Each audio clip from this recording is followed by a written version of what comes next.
Welcome back, TinkerCAD Tips. This is part 2 when we were working on the two-part, two-color butterfly, and we were doing this so that it could be printed as two separate things and then put together, so we needed an offset.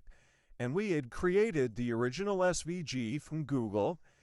We had put a little bit of a 0.5 millimeter outline on this to give us our tolerance. We had a little bit of an inner line, and then we had to create an SVG of these holes, and from that we created these down here, which is an inner line of 0.5 and then this outer line as well. So what we're going to do now is select all of these. We're going to drop them all together. We're going to select all 5 of them. Let's group them together. And once they're grouped, they'll look like this. Now, for the sake of clarity here, let's make this one, let's say, orange. And instead of being 10 millimeters, we'll drop it down just a little bit. Now I'm going to hit Control-Shift-H to bring back our original.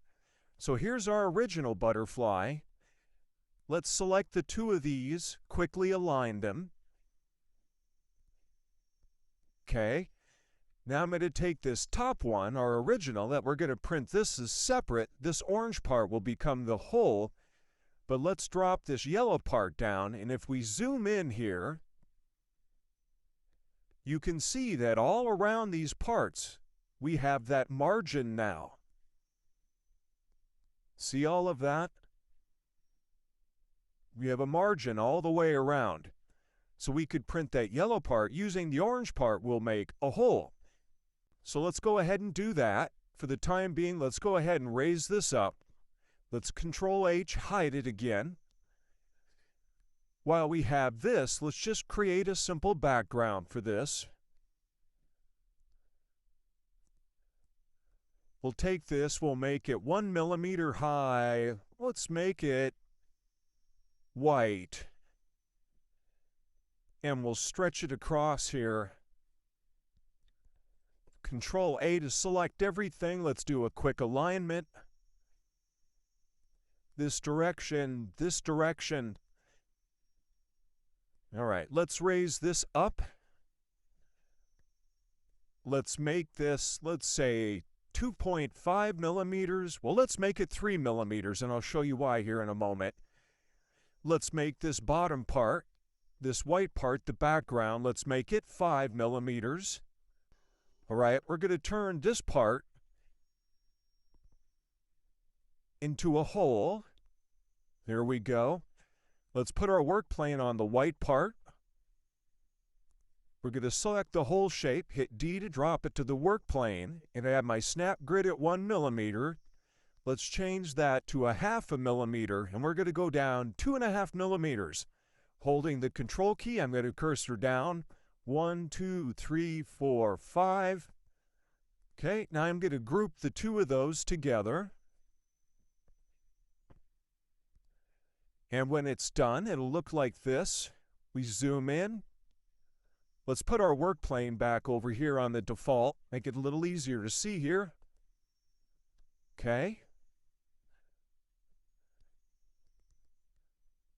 All right, let's hit Control-Shift-H to bring back our original part. Control-A to select everything. Let's do a quick alignment. That direction, that direction. Let's sneak in under here. Let's put the work plane in the middle here of the butterfly. There we go. We're going to take this part of it, hit D to drop. Let's change that to 2.5 millimeters. And we put our work plane back. So there you go. If we zoom in here,